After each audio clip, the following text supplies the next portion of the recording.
council for December 9th to order at 3 p.m. Jody? Please note, council meetings are streamed live and recorded on YouTube. Attendees acknowledge that in accordance with Section 17(2)(g) of the Freedom of Information and Protection of Privacy Act, names, addresses, and other details provided when speaking at a council meeting will be publicly shared.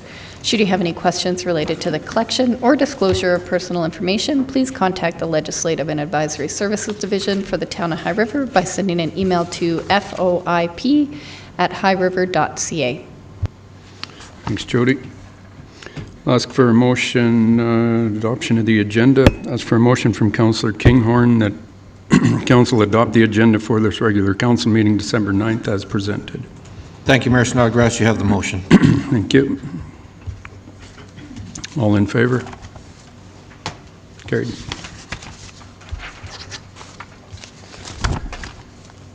Adoption of minutes from November 25th. I'll ask for a motion from Councillor Walsh that Council adopts the November 25th, 2024 regular council meeting minutes as presented.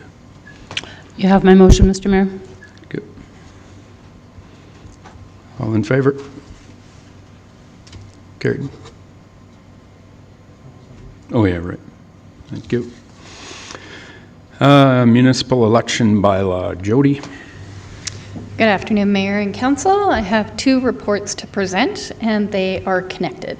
The first being the municipal election bylaw. As you know, there have been changes to the legislation regarding municipal elections via Bill 20, which then became the Municipal Affairs Statutes Act. These changes have significant impacts to the planning, coordination, and calculating the results of the 2025 municipal elections set for the fall. There is a list of the changes in your council reports. However, I would like to highlight a few key changes for council's consideration. First, council now has the ability to require a criminal record check to be attached to the nomination forms of candidates. The updated bylaw includes this requirement. However, it is council that can decide whether this is appropriate and whether they wish for it to remain in the bylaw. The criminal record check would be at the candidate's cost and form part of the submission of their nomination papers. It is important to recognize that the information that may appear on the criminal record check will not be used to disqualify a candidate. It is simply information. Further, the information is for that particular date and time, and it is there's no requirement to update that information with any further criminal record checks. The second item I wish to highlight is that municipalities must now enter into an agreement with Elections Alberta to develop a permanent electors register for use during the 2025 municipal election. I have to admit that I do not fully understand the extent of this work.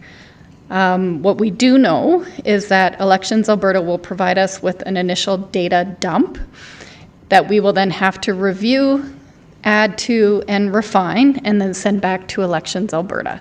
They will then do the same on their end to update the list and then send it back as our final electors register for the 2025 municipal election. Once the election is complete and we have added to that list with anyone who comes in after that transaction of back and forth has happened, will then be updated, and then we do have to provide our final list to Elections Alberta so that they can update their provincial electors register as well. The last item is the one that has been in the news quite a bit, and it is a requirement to hand count ballots, as tabulators are no longer allowed to assist with determining the election results. We do expect this to have an impact on the municipal elections budget, as well as the time required to hand count and confirm the election results. In 2021, I believe we had the election results sometime around midnight. We do expect this to take longer in 2025. We will recruit internal staff to offset the need to hire any external staff that are specific only to the municipal election, and we will do this in an effort to keep the election budget in check. While a combination of town staff and election-specific staff will be performing the hand counts, scrutineers are allowed and encouraged to attend the hand counts, so there is no question as to any bias with the hand count that will be performed. And we will also consider scheduling to ensure that election staff that have worked all day, because the poll hours are quite lengthy, that we do bring in fresh eyes for those hand counts at the end of the day, just because it will be difficult to take someone who possibly started their shift at 8 a.m. to continue counting into those wee hours of the morning. We will also consult with the school divisions to consider how they can support the hand counts, either by providing staff or volunteers from their organizations to assist with those hand counts. Those are the 3 items that I did want to highlight out of all of the recent changes, and administration is recommending that council adopt bylaw 4632-2024 and rescind the former bylaw 4616-2023. Before doing so, does council have any questions or comments regarding the bylaw? Thanks, Jody. Councillor Smith. Thank you, Mr. Mayor. A couple questions. So, are there scrutineers in municipal elections? Refresh my memory. I can't remember. There are scrutineers. In 2021, we did not have anyone that was present as a scrutineer. However, we are required to have a table or an area to accommodate scrutineers. Okay, so keeping that in mind then, are we able to have volunteers to help with the count, or do they need to be paid staff? That is a very interesting question. We have always worked with paid municipal staff. We haven't considered volunteers, and for the 2025 municipal election, currently it is scheduled on the same date as the federal election, so we are already considering what complications that may Pose? Exactly, because Yeah. not only will it be challenging to get staff that are interested in working in election, but they may already be working for the federal election. So we have looked into the posted rates for federal election staff to make sure that we are just a little bit higher. But yeah, we haven't actually looked into just volunteers for supporting the counts in the election process itself. Okay. I just know years ago I was a volunteer counter, and I think it was a federal election, but I wondered if that was possible for here. So that may be worth some examining. Absolutely, thank you. Yeah, thank you. Councillor Jones. Thank you, Mayor Snodgrass. Just about the criminal record checks,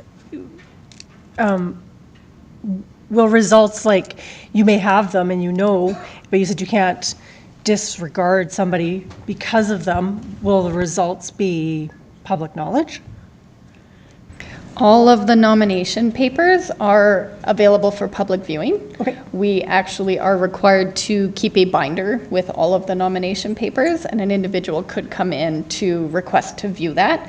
It's not something that we would intend to post publicly, but it is available if anyone does wish to view those documents. And just one more question, the time on here is 9 a.m. to 8 p.m. Is that the same as the last election? That is the same as the last election. We do have the ability to shift those hours somewhat. Some are starting, I believe, at 8 a.m.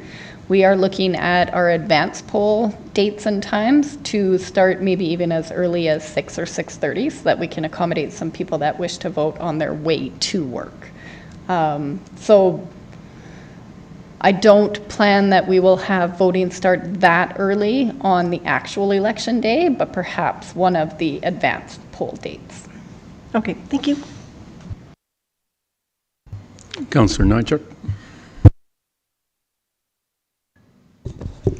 Thanks, Mayor Snodgrass. Maybe I missed reading it in the guts of the bylaw, but the provincial government is allowing municipalities to request criminal record checks. We embedded that in the bylaw, that we want it? Yes, I did include it in the bylaw. Sorry, I However, if council today decides that they do not want that included, we can pull that part out. I'm just not sure where I sit with it. I get it, it's a check and balance, but if you don't do anything with the check and balance, what does it really mean? And if we have a binder in the back room that whoever wants to look at it can look at it, I'm guessing, okay, I'll go high. 2 people are going to come during the election and have a look through the binder. Well, maybe I might up that to 3 or 4, but you know, I don't know if I see the point or not. We want reputable people to put their hand up, obviously. I don't know if doing this is just a thing to do to make it optically weird. I don't know. I'm not opposed to it, but I'm confused as to the purpose of it being there. Like, I guess that's transparency, I guess, but if you have somebody that is that nefarious, the public, especially in a small community like ours, is probably going to know. On a bigger scale, that's a little bit harder, but I don't know. I'm just confused. I just don't get it. I'm not saying I oppose it, but I don't know if I'm for it. I'm just kind of, I can say that it is split across the different municipalities that we have discussed this with,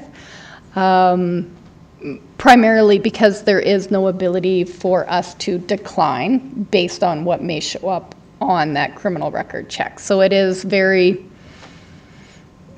you're right, I don't recall anybody coming to look at the nomination papers of our candidates in 2021. I don't know if anyone would come for the 2025 to view those documents.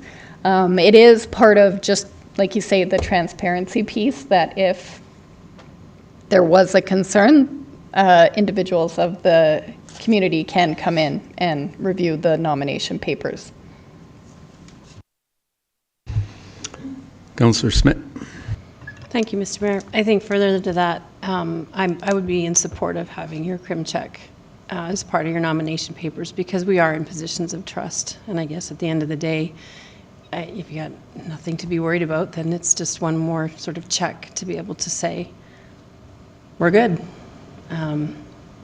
I realize that there's a nominal expense for it to acquire them, but I work in a nonprofit, as many of you know, and that's required for my job there, because I am in a position of trust and with people in a vulnerable sector. So that's where that lives for me. Councillor Jones. Thank you, Mayor Snodgrass. And criminal record checks a lot of times come back with a yes or no, there's something, but no details. So it's not like a lot of times we would even know what it is. So again, if you don't know, speculation might be a issue when it could be something very minor. Councillor Walsh. Thank you. In my different volunteer positions with the town, I'm required to have a criminal record check, as well as the vulnerable sector things, working with seniors. So I know that there's not a lot of recourse as to what one can do with it, but in the eyes of transparency and trust for the public, I don't have a problem with providing a criminal record check. I would assume in a position of trust where the people of the community are relying on us for being honest, I don't have a problem with submitting it. What you do with it is probably as much as the other associations I provide it to. That's my piece. Thank you. Councillor Nychuk. thanks. I could go on talking about this, but yeah, it's fine to put it in there. Like personally, I have got no issue going to the RCMP and saying, you know, review my background, because they've never put me in cuffs and thrown me in a cell, so that's good. But it just seems like this task. Sorry, Councillor Smith, I get it for what you do. I've had them done in the past because I coach soccer. Well, I don't currently right now, but we needed it for that purpose. So, but I could also, as a soccer coach in Calgary, I could get refused my position because there was something there. This is just like, what are we going to do as councillors here, as candidates running on the future? Are you going to go through the binder and call it out?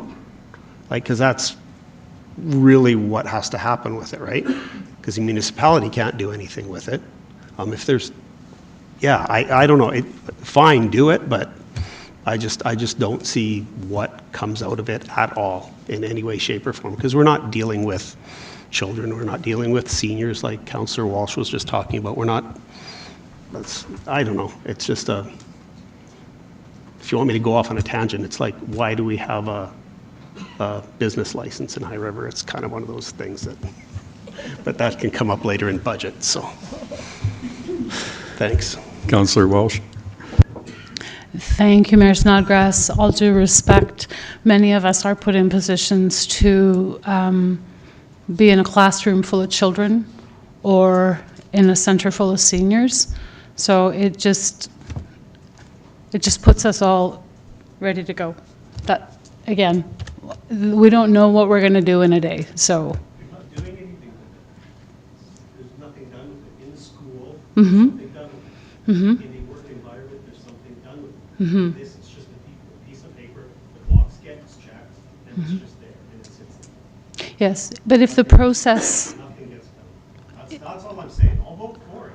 I understand, I totally understand your position, but if the process was to deter an individual with less than desirable intentions, the document would have served its purpose. As long as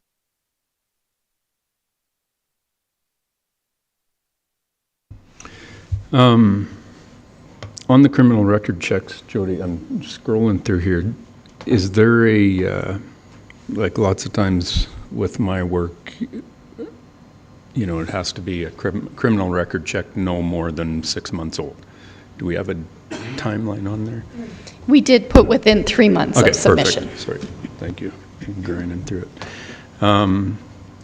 As far as these electronic tabulators, I think this is the most ridiculous, backwards thing ever, that we're going back to doing these hand counts. There's a much larger chance of error. There's going to be more recounts. And the other thing with the electronic ones, it was so easy, you guys fed it through, but if the tabulator, there was something wrong on it, you guys would know immediately. And you could talk to the elector, right? You could talk to the voter and ask that person to redo it, or now that's out the window. Now that vote will be discarded if it's not filled out properly, or there's something goofy about it. Yes, because there is no opportunity for anyone to verify if the ballot has been clearly marked. While the tabulators didn't reveal the vote, they did indicate if there was a marking that was not clear, or if there were too many markings in one particular race, then we could give that ballot back to them and issue them a new ballot so that they could make sure that their selection was clearly identified.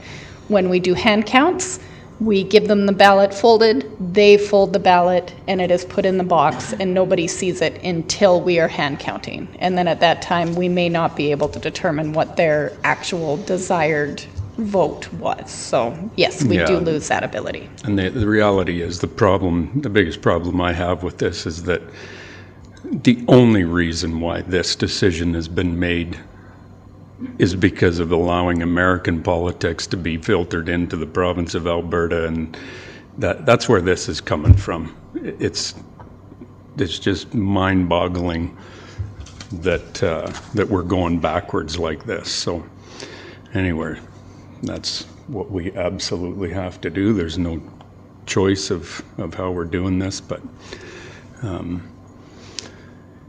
no further comments.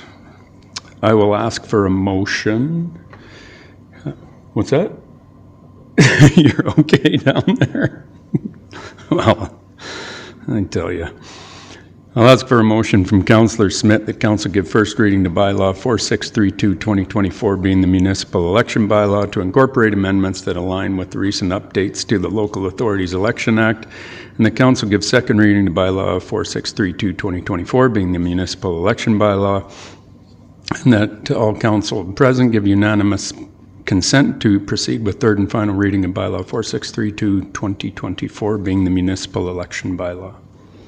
I'll give you that motion, Mr. Mayor. Thank you. All in favor? Carried. I'll ask for a motion from Councillor Barton that council give third and final reading to bylaw 4632-2024, being the municipal election bylaw, and that council rescind bylaw 4313-2023. You have a motion, Mayor? Thank you. All in favor? Carried. Thanks, Jody. On to the next one. Yes, thank you. As mentioned, the second item I am presenting for council's consideration is the appointment of the 2025 municipal election returning officer. This is a standard item for every municipal election, as council may appoint a returning officer for the purposes of conducting elections. If council does not appoint a returning officer, the role defaults to the CAO. Administration recommends that this feels odd, recommends appointing me as the returning officer, with Sonia Coleman being appointed as the substitute returning officer, so that if there are any times that I may not be present, that the responsibilities required are able to be fulfilled. For example, receiving nomination papers, as that does start January 1st, or because we are closed January 1st, officially January 2nd. Administration will be developing communications to advise that nominations are opening January 1st, and will be creating a 2025 municipal election page on the town's website. The first item on the page will be the intent to run form, followed by the full candidate nomination forms, as we're just waiting for details from the province on the specific requirements for those nomination forms. The nomination date, as mentioned, opens officially January 2nd for us, and then closes on nomination day, which is 4 weeks prior to the election, which is September 22nd, 2025, and nominations will close at noon on September 22nd.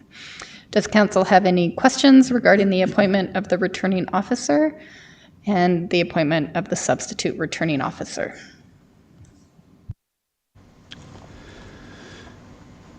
I see none.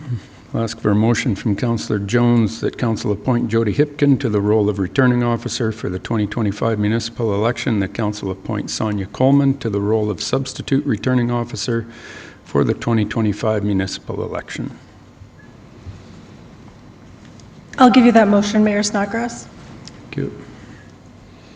All in favor? Carried. Thanks, Jody. Bylaw 4635-2024, the 2025 rate bylaw. David?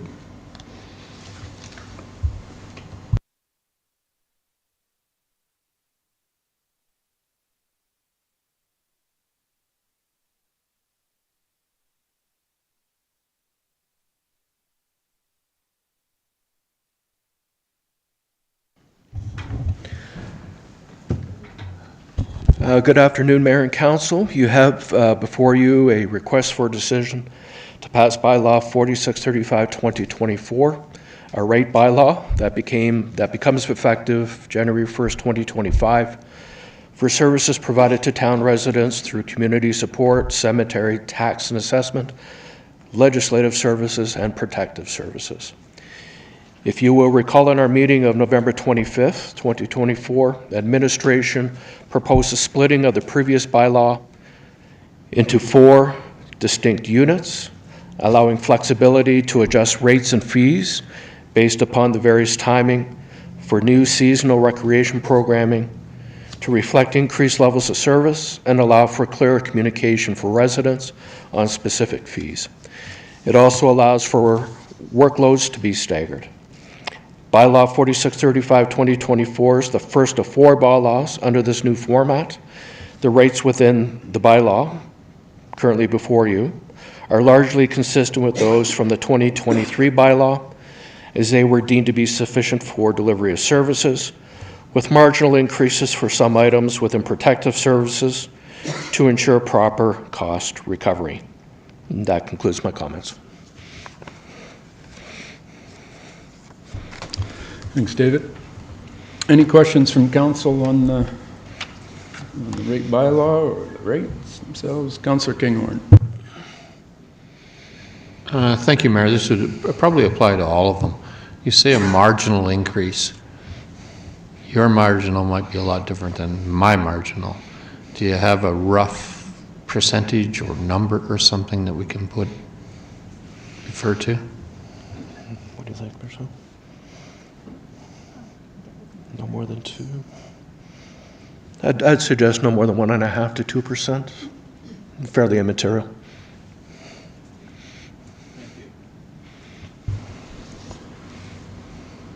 Yeah, and I think it's, some of these have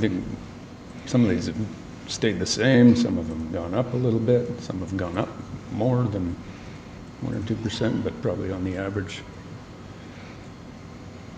there. But Councillor Nychuk.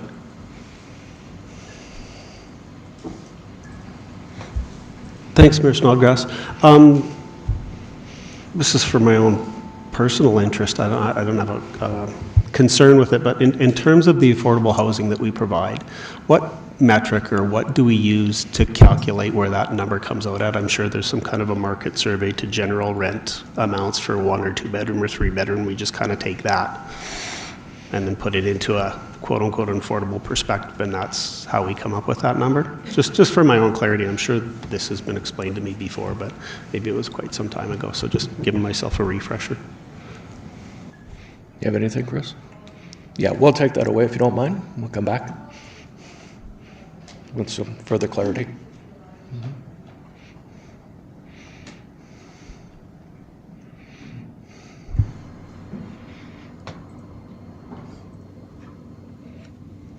Sorry, did anybody else have their button pushed? Because I accidentally hit the clear all.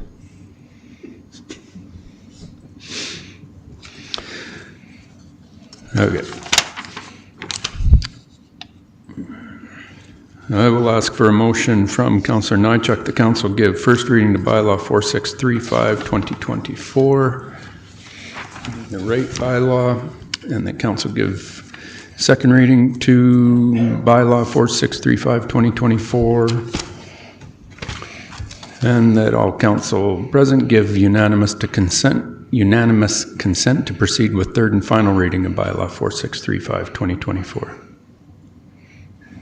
Mr. Mayor, I'll give you that motion. Yep. All in favor? Carried. I'll ask for a motion from Councillor Kinghorn that council give third and final reading to bylaw 4635-2024, and that council authorizes the removal of associated fees, fines, and other charges contained within this bylaw from bylaw 4612-2023, being the 2023 rate bylaw. Thank you, Mayor Snodgrass. You have the motion. Thank you. All in favor? Carried.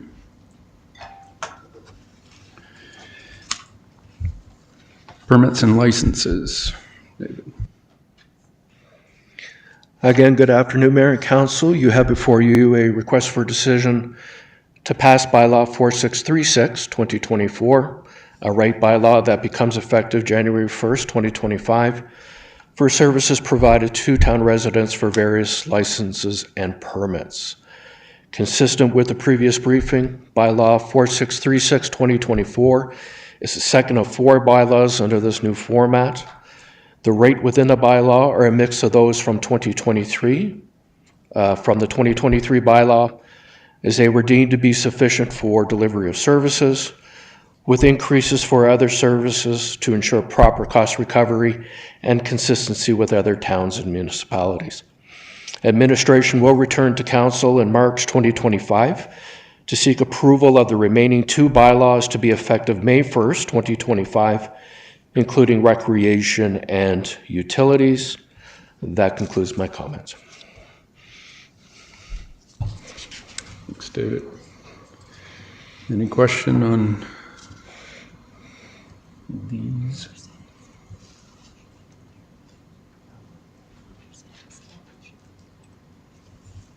Just out of curiosity, David. Sorry, yes. Just out of curiosity, all the safety code fees, is that consistent across the province, or do we specifically do our own? It's based on our cost structures and our cost of delivering services. We do a reasonability check with other municipalities and towns, but ultimately we're looking for cost recoveries of our invested cost. And how many staff we have, et cetera, to deal with them. Okay.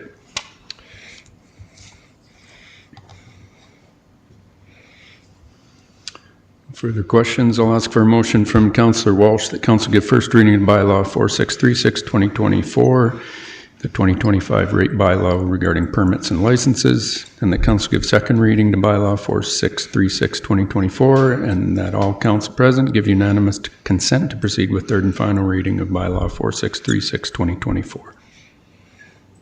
You have a motion, Mr. Mayor? Thank you. All in favor? Carried. Now I'll ask for a motion from Councillor Smith that council give third and final reading to bylaw 4636-2024, and the council authorizes the removal of associated fees, fines, and other charges contained within this bylaw from bylaw 4612-2023, being the 2023 rate bylaw. I'll give you that motion, Mr. Mayor. Thank you. All in favor? Carried. 2025 operating capital and special projects budget. David? Again, good afternoon, Mayor and Council. You have before you a request for decision to adopt the 2025 operating budget of $34.2 million and the capital and special projects budget of $31.85 million as required under subsection 2421 and section 245 of the Municipal Government Act. As you are aware, council administration, including department leaders, completed in excess of 40 scheduled meetings and many unscheduled briefings as part of its due diligence over the 2025 budget, striking a delicate balance between service level commitments to our community, municipal taxation, and the long-term financial sustainability of the town. All these elements are supported by a budget that effectively uses funding from our government partners in the form of grants, that generates non-government and non-taxation revenues wherever practicable, that reinvests funds returned or generated through cost containment strategies to support town strategic priorities, and that ultimately leads to a reasonable, responsible tax increase and effective use of reserves. The adoption of 2025, Budget 2025 operating capital and special projects will allow the town of High River to continue operating and capital activities as a going concern while providing the financial means for the town to continue offering programs and services to the community. As discussed in our meeting on November 25th, 2024, the budget contains a 3.4% tax increase, or $6.80 per month per taxable property, assuming an average property assessment value of $476,000 to support special projects totaling $376,000. As a result, there is no tax increase to support operations or the aquatics expansion project, which is being funded through a combination of MSI and LGF grants and CIRF reserves, as noted on page 6 of your council package. Also note the 5-year capital plan that is contained in your package will be replaced with a version of the schedule that includes funding sources. I apologize to council for this omission. As noted within the request for decision, administration recommends the adoption of the 2025 operating capital and special projects budget as presented. That concludes my comments. Thanks, David. Questions from council, comments?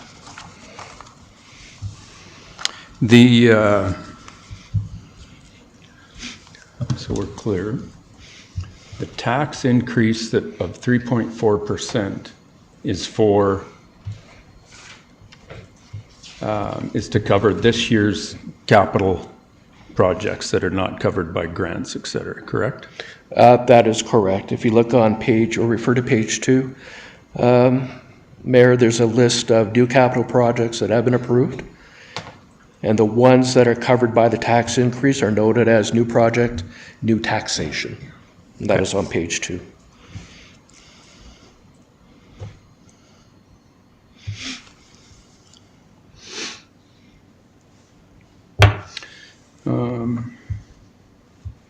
Any comments from council? Where am I here? Councillor Nychuk. Thanks, Mayor Snodgrass. Just my thanks through to David, your staff, and to administration that all participated. Obviously, you mentioned there's a lot of work that goes into before we sit down and either put our hand up or not put our hand up. So I just wanted to thank, and council's participation as well. This is never an easy thing to go through every year. We have some things this year to deal with, and I appreciate everybody's work on it. So thanks for presenting this to us today, although we have been reviewing it on an ongoing basis for some time now. So thank you. Thank you, Councillor. Well said, Michael. Councillor Smith. Thank you, Mr. Mayor. Further to Councillor Nychuk's comments, we're doing it before the end of the year. So that's also, I think, our first time, my time on council, being able to get that done. So I'm very appreciative that we can start the new year fresh and ready to roll. Thank you again. Thank you, Councillor Smith. Okay, I'll ask for a motion from Councillor Barton that council adopt the 2025 operating budget in the amount of $34.2 million, consistent with the enclosed 2025 operating budget schedule. And the council adopt the 2025 capital and special projects budget in the amount of $31,850,000, including carry forward projects of $31 million and new projects of $850,000. Consistent with the enclosed 2025 capital and special projects budget schedule, and that council supports the 3.4% tax increase to cover the capital projects of 2025, and that council approves administration's recommendation to contribute $2.5 million to the Community Infrastructure Reinvestment Fund Asset Replacement Reserve from the unrestricted surplus as permitted under Reserve Policy POL 0091, paragraphs 5 and 14, to specifically support the aquatics facility expansion. You have my motion, Mayor? Thank you. Any further comments, questions? All in favor? Carried. Thanks, David. Thank you. Grant in lieu of taxes write-off. Cindy? Okay, good afternoon, Mayor and Council. Before you is an annual request for decision regarding write-off about the outstanding grant in lieu of property taxes owing by the province of Alberta. Administratively, the town creates a tax certificate or a tax notice for each government-owned property and provides the notice to the province. The province has only paid 50% and the remaining 50% is still on the tax roll and should be written off. This amounts to a total of $38,671.02. The account receivable policy, FIN POL 100-00, provides guidance on the process for which grant in lieu of property taxes amounts may only be written off with the permission from council. At the end of each year, administration does an adjustment to allow for bad debts. There is sufficient allowance for this to be written off, and the revenues to the town will not be affected. Administration recommends that council allow the grant in lieu of property taxes be written off in the amount of $38,671.02 as outlined in the report. Do you have any questions? Thanks, Cindy. Yeah. Is it mandatory we do this every year? It seems like a moot point. It's not like they're going to rewind this decision. Pardon me, David? This is mandatory. This is mandatory. Yes, okay. sir. Councillor Kinghorn. Yeah, thank you, Mayor Snodgrass. I thought you were going to get into the details and muddy this a little bit. This is a provincial thing that they've decided no longer pay property taxes across the province. And that impacts us to the tune of 38 grand and change. Correct? That is I'm correct. just saying it out loud so that people understand exactly what this is, because it just drives me bananas. But anyway. Well, be happy you're not Edmonton.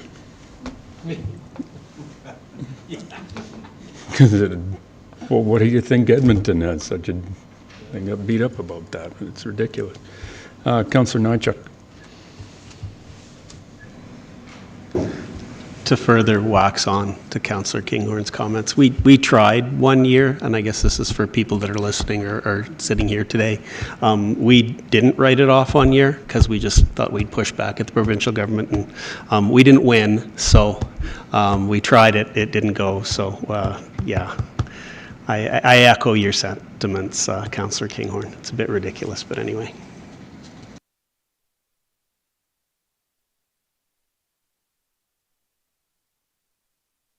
Ask for a motion from Councillor Jones that council authorizes the write-off of $38,671.02 in grant in lieu of property taxes. I'll give you that motion, Mayor Snodgrass. Okay. All in favor? Carried. Thanks, Cindy. Thanks, David. Mutual aid agreement. Alberta Forestry and Parks. Cody.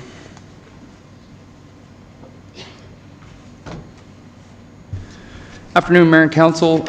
Presenting before you a mutual aid agreement between the Town of High River and Alberta Ag Forestry. To date, we haven't had a formal mutual aid agreement with Ag Forestry, so this will be kind of the first one. Part of the reason for it is, I think, is the ability for us to call in Ag Forestry should we need them. Again, fires on our borders, something like that, we may need a helicopter or something like that to come and support us. And furthermore, the support back to Ag Forestry. So this is very different than the wildfire responses that we do on a summer basis. This is something totally separate that would fall outside of that that normal WUI response that we would see that when our crews are being deployed to Fort McMurray or places like that. So this is kind of our in and around our home area. So part of this would also allow us or allow Ag Forestry to lean on each other during seasons where maybe we're short staffed. So for example, Ag Forestry ends their contracts with a lot of their contracted firefighters kind of in that fall time. Should they have a dry season, they may lean on us to come and support them and that sort of thing. So this just allows that. In retribution for that, there is payments obviously made to both parties. And then there also is some pretty good training opportunities for both sides that can happen, and as well as inter cooperation between both agencies from perspective of exercises, controlled burns, things like that. So we can rely on each other. So like I said, it'll be a 4-year agreement that we're shooting for, and looking for any questions or anything like that from council on it. Thanks, Cody. Pretty self-explanatory. Councillor Nychuk. Thanks. Just, for clarity for me. So this agreement's with Alberta Forestry and Parks. We also do agreements with other municipalities. So in terms of Alberta's Forestry and Parks, there's always a municipality that's involved, wherever Forestry and Parks might be, whether it's Banff, Jasper, wherever. So this is just another aid service. We're going to have our agreements with the municipality we're going into. There's going to be agreements with them. This is just another agency, so to speak. It doesn't supersede anything we do when we go to help another municipality or they come to help us.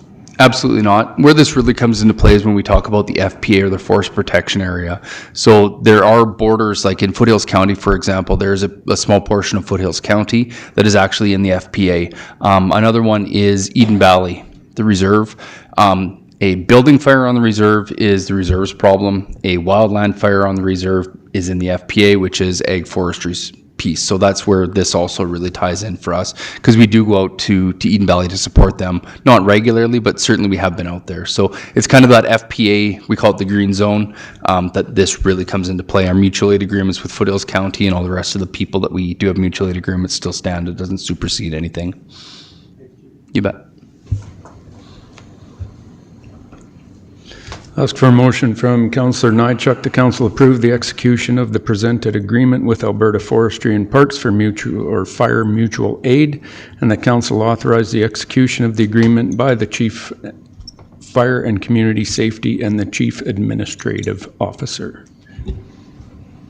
You have my motion, Mr. Mayor. All in favor? Carried.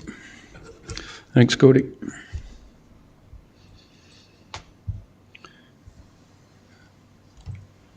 Councillor reports, anybody? Board and committee reports, or sorry, Councillor Kinghorn. Thank you, Mayor Snodgrass. Under board and committee reports, I'm saddened to report that Irene Kerr has handed her resignation in for the Museum of the Highwood after many, many, many years of being the heart and soul of that facility. She went through a major flood.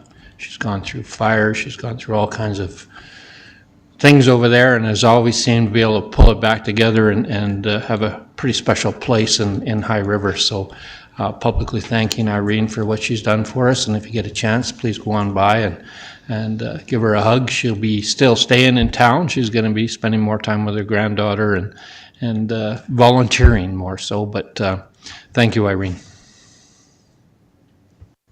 Well stated. Councillor Walsh.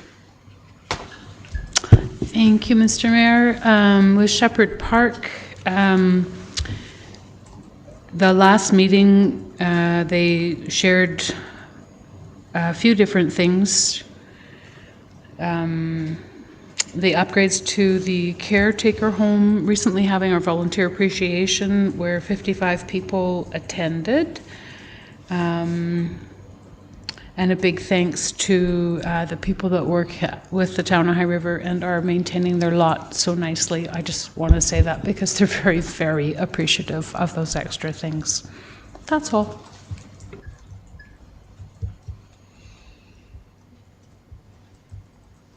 Councillor Smith.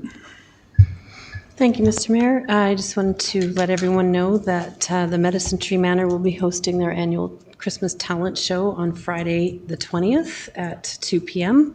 And I believe any and all are welcome. There's a busy calendar of events happening through the West Winds family this holiday season. So feel free to check out their website for additional information. Skilly. And I just want to give a huge shout out and thank you to the High River Parade and Lights Society and primarily Hank and Ted for their work that they do in putting that Santa Claus parade together, which was absolutely fantastic. They had a record-breaking 69 floats on Friday night, and those of us that were in it and were able to walk all the way around, it was packed and thousands of people lining the streets. Also, thank you to all the businesses and organizations that supply free hot dogs, hot chocolate.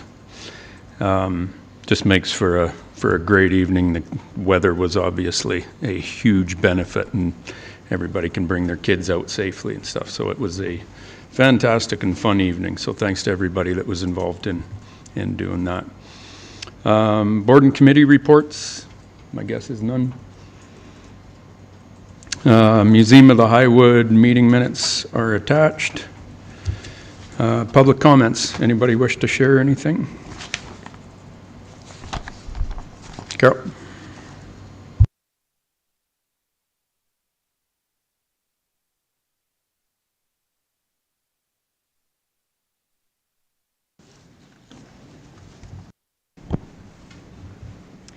Thank you very much, Mayor and Council. And I did submit my questions for approval to Ledge Services.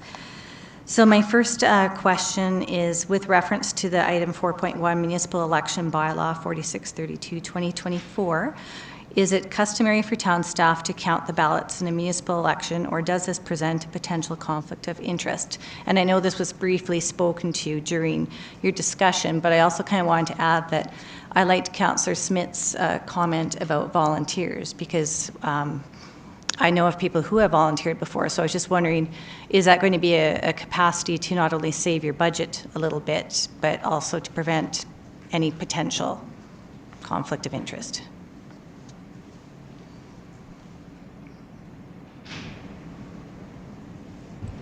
Do you want me to respond, Mayor Snodgrass? Or? Sure.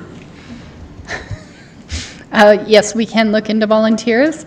In a small municipality such as ours, it is difficult to find anybody that would have absolutely no bias or any tendency to support any one candidate, but we do our best to make sure that we do not bring those biases into the election, as well as we do allow and encourage scrutineers to attend as well during polling and for the hand counting procedure this time around, as they can be very helpful, especially because we are not having tabulators, that they could help us interpret whether a mark on a ballot is clear, if the intent of that elector is clear on those ballots, because it is going to be a bit of a process to review each ballot and account for their votes accordingly.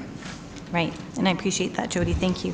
Well, one piece, Carol, the best way to avoid conflicts of interest, because it doesn't matter if it's town staff or public, that can always be, as long as you got human beings doing it. Best way to do it is electronic tabulators to avoid conflicts of interest. Well, I understand that, but kind of also then kind of thinking about when we were talking about staff resources, that if we could find volunteers and the staff aren't so tired and with the hand counting. And then my second comment was just a little bit of the verbiage. Now, I don't know how this works because with the bylaw already being passed, it had its third and final reading, but I just found the verbiage of already exhausted. That's one thing to explain the bylaw, but to actually have it in the bylaw, I thought it was a little bit subjective versus bylaw language. And I know this could just be, me being wordsmithing it, but I just kind of thought when you see the quote about worked 12+ hour shift to perform these counts when they are already exhausted, as I mentioned in my request to speak, is who's to say that staff will be exhausted? So I just didn't really like that verbiage in there for it being a bylaw versus even just an adjunct to describe a policy. Just for your consideration. Yep.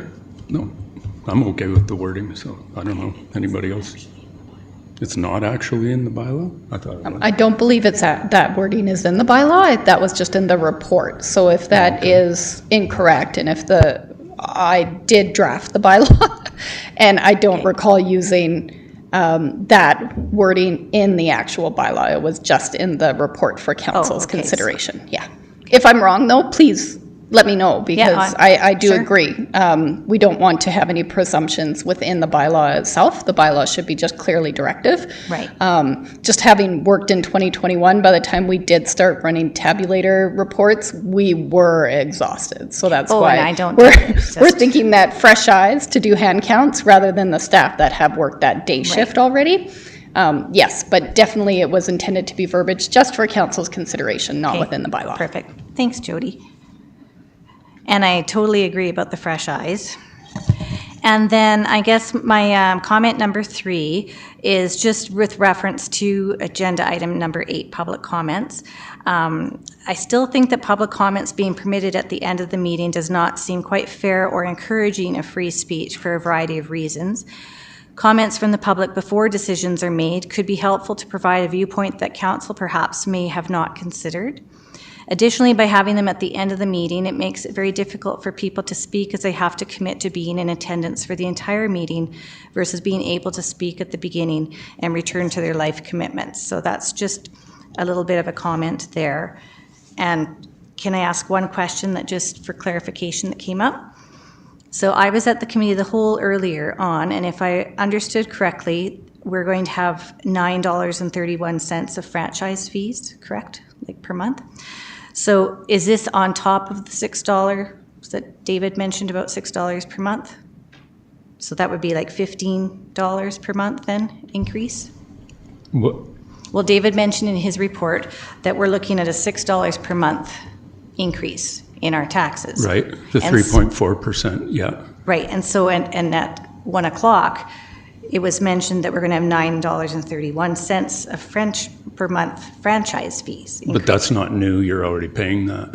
Everybody pays franchise fees. No, but what I mean is that, so we're looking at kind of, people can think about $15 increasing. No, the ATCO stuff is not new. No, I'm not meaning new, I just mean kind of thinking for people to budget. It's not just like for them to think about their franchise fees that they'll be paying as well. But you should, that's what I'm saying, Carol. It's not new. They should already be doing that because you pay them monthly for eons, decades. I guess maybe I'm not communicating. So this 931 wasn't an increase? Okay. No. So that's just good for clarification. Perfect. And that's it for me. Thanks, Carol. Councillor Smith, did you have something? Sorry. No, I was just going to add that all that agreement is doing is it's new legislation from the province. So we're basically just re-signing that this is what we're doing. So it's the same original amount. It's just a new paperwork. Okay. Yeah. Thanks for clarification. Yep.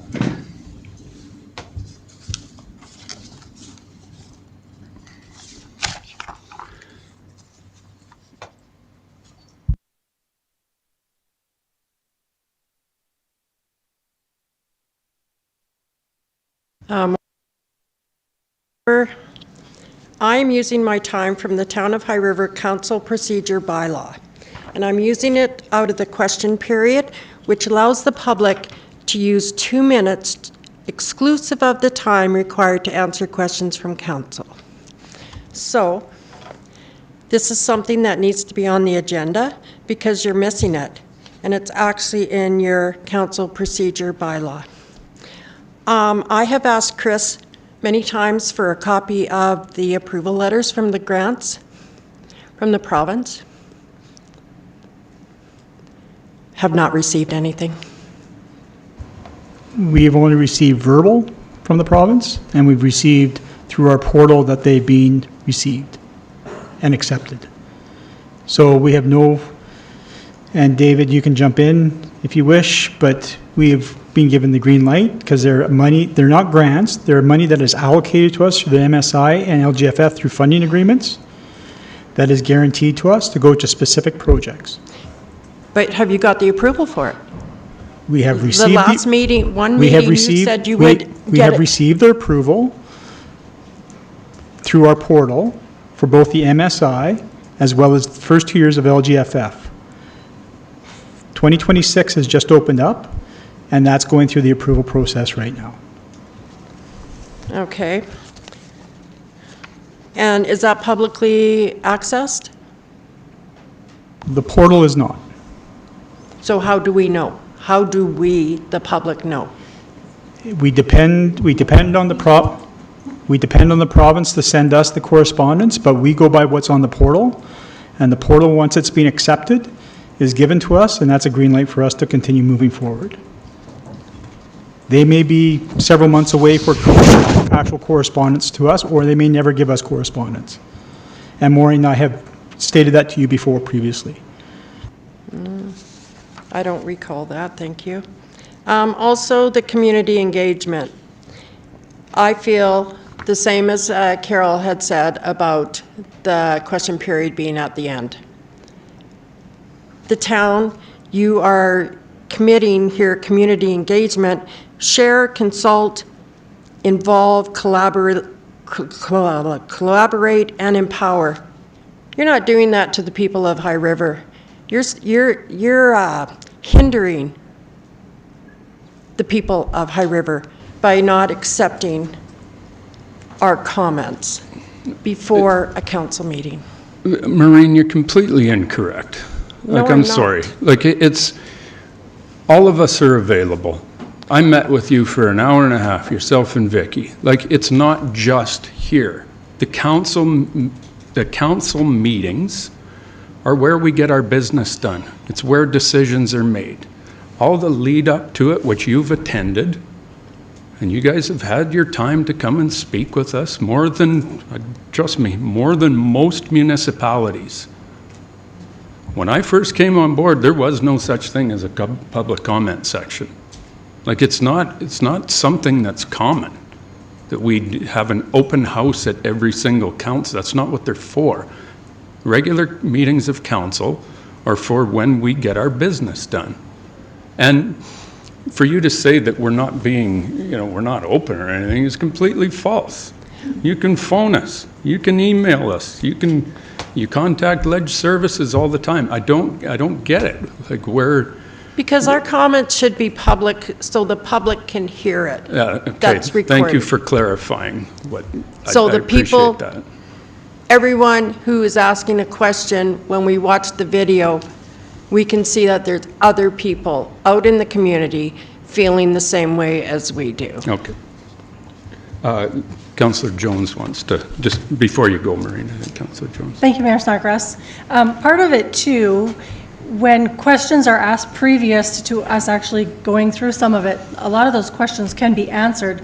So it would be redundant for you guys to ask questions if we haven't even gone through it yet, which a lot of, like, even in some of the questions Carol had, they were addressed during our period. If they were done beforehand, like, it's just saying the same thing over again. So we need our chance to talk through it and go through it before we get to that point. And then questions can be asked, for sure. Well, from sitting in the council meeting, the council meeting earlier at 1 o'clock, your council meeting was 9 minutes long, and I did not hear anybody discuss anything. There wasn't much to discuss. There could have been a lot more discussion. It's a committee of the whole meeting. Committee of the whole meeting, yes. It's a committee of the whole meeting. I was told that is where you guys discuss things. 9 minutes, a committee of the whole meeting. Well, we got an update on the pool expansion. Like if it doesn't take a whole bunch of time, I'm not one that's going to sit there for 2 hours and just come up with stuff to just to talk. It's just not. Well, I think there should be more public engagement. Well, you're able to speak at every meeting, and you usually do, so that's okay. There's the opportunity. Councillor Smith, sorry.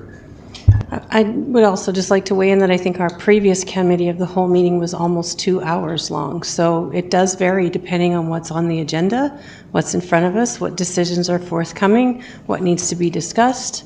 All of that weighs into the length and duration of those meetings. So today's meeting was a little lighter, I think. But last week, or 2 weeks ago, it was definitely a lot longer. So you can't always determine what the agenda is going to be. Correct. Iris? Sorry.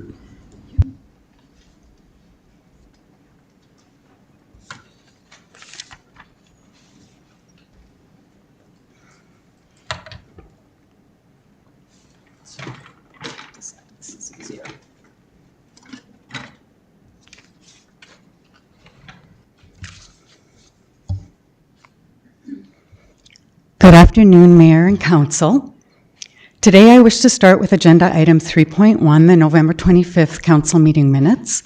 Since the written material that was handed to the Mayor on November 25th has not been included in the minutes, I am requesting amendments to Item Number 7, Public Comments, to add the written material and also to indicate if the comments are being referred to administration for further review and direction. Next, I wish to comment on Agenda Item 4.5, 2020 Operating Capital and Special Projects Budget. The RFD indicates that the requested tax rate increase of 3.4% is the result of $380,000 to fund one-time special projects. A review of the details provided for that increase has identified the following. There are 7 projects listed as new taxation, which only total $336,000. What makes up the rest of the $380,000? And why would the town farm outdoor rink need to receive $150,000 of that $336,000, given that it is an existing project? What happened to that project's original funding source? It is difficult to understand how the 3.4% tax rate increase aligns with the Mayor's statement that the expansion will not result in a tax increase. The requested increase for the special projects invites the question, were it not for the redesignation of the Community Infrastructure Reinvestment Fund for the aquatic expansion, would this tax rate increase still be needed for those special projects? Additionally, since the defeat of the borrowing bylaw 6 weeks ago, the proposed funding sources needed to replace the no longer permitted debt financing keep changing. And now, truly at the 11th hour of a major budget process, there is another change. Why is 2.5 million now needed from unrestricted surplus? And lastly, the adjustments included in the 2025 operating budget clearly show a 430,000 increase to the surplus contribution compared to 2024, a 101,000 reduction to the debt payments compared to 2024, and the combined result of those two amounts is a 531,000 increase in the net transfer to reserves from 2.5 million in 2024 to 3.1 million in 2025. In addition, the final year of the 3-year operating plan shows that the 2028 transfer to reserves has increased to 3.8 million, which is an increase of 1.2 million from the 2.5 million in 2024. And that 1.2 million increase is the combined result of 550,000 increase to surplus contributions since 2024, plus $675,000 decrease to the debt payments since 2024. What the RFD does not make clear is where the corresponding reduction to the tax rate for the decreases to the debt payments is occurring. As a reminder, the following quote from the October 28th delegation presentation with respect to the Mayor's October 15th draft proposal, including historical bylaws for the pool financing. The taxes collected under each borrowing bylaw are specific only to the purpose and terms of that borrowing bylaw. Once the principal borrowed and interest owing under each bylaw has been repaid by the taxes collected in the time frame originally agreed to in the terms of each bylaw, the rules do not permit those taxes to continue to be included in the operating budget as a funding source on the premise of the original bylaws. If in your personal life you are paying the bank a mortgage payment, once that mortgage is paid, you would see a reduction to the withdrawals from your bank account. And so it seems the residents of High River should also see a reduction to their taxes once each of the historical borrowed amounts have been paid. In closing, I would again ask, as I did on November 25th, each member of council to reflect on the magnitude of this financial decision.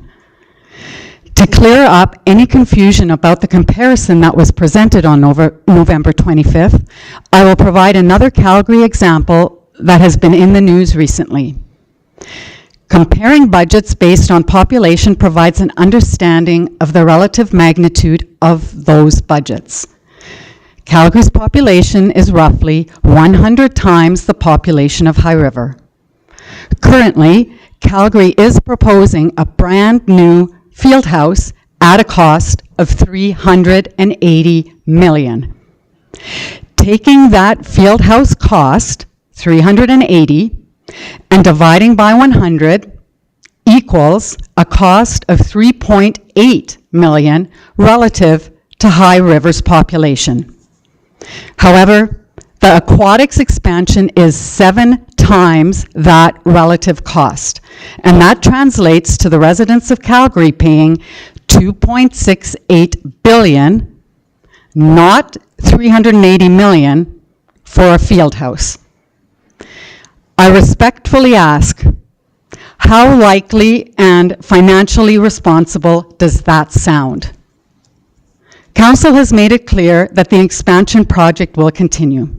What is not clear is the impact of Council's decision on the long-term financial health of the town and its residents as a result of spending 7 times the comparable budget of Calgary's $380 million field house on just an aquatic expansion. Thank you for your time. Okay, before you go, Iris, this comparison to Calgary.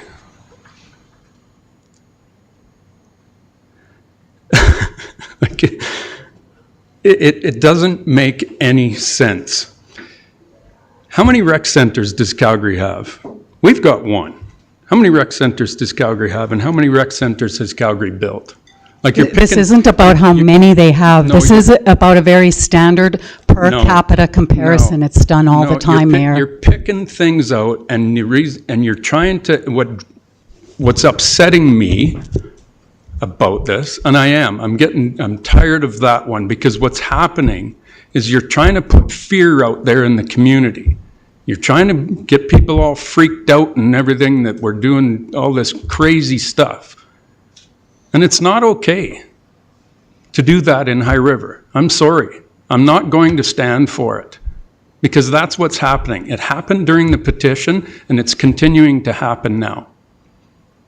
And I want to call that one out. Comparing ours to, like this, you're finding a way to make numbers just this crazy thing. You are. And compare it to a city of 1.5 million people.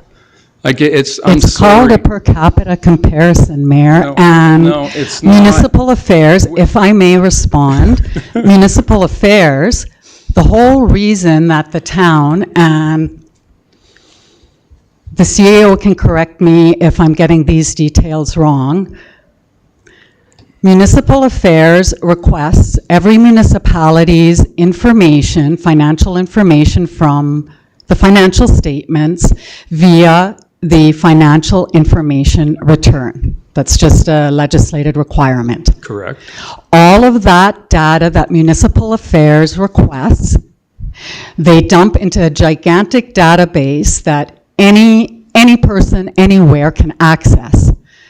And what they've done with their database is they've also provided functionality where you can draw data that you determine, and it creates graphs of all kinds. Many of those graphs are done on a per capita basis, population. And that is what this comparison also does. I am doing nothing different than what Alberta Municipal Affairs already provides on a much greater basis. I am just applying it to this specific example in exactly the same way. All right. And please, I'm more than happy to hear from the CEO if I've got that wrong.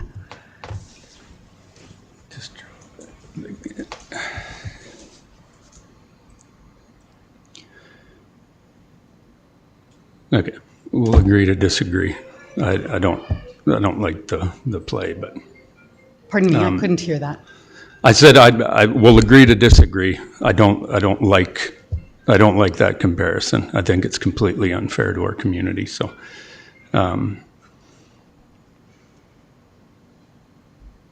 thank you. Thank you.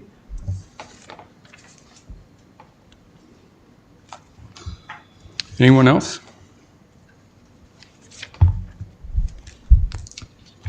None.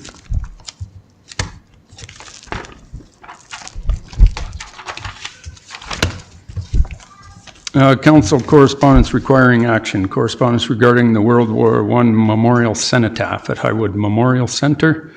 Anybody speaking to this? Just a letter of support, correct?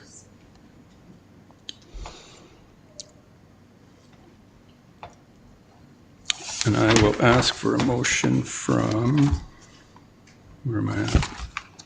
Ask for a motion from Councillor Kinghorn that Council provide a letter to the Highwood Memorial Centre Society and Royal Canadian Legion Branch 71, confirming the town of High River is the owner of the lands where the Highwood Memorial Centre and the cenotaph are situated, and that the town of High River agrees to permit the cenotaph to remain at its location long-term. Thank you, Mayor Snodgrass. You have the motion. Yeah. All in favor? Carried. Correspondence regarding the aquatics expansion, borrowing bylaw, information from Iris on the petition, correspondence from Highwood Memorial Centre Society Board, and correspondence from Marigold Library System. Nothing further from council. Meeting adjourned 4:14.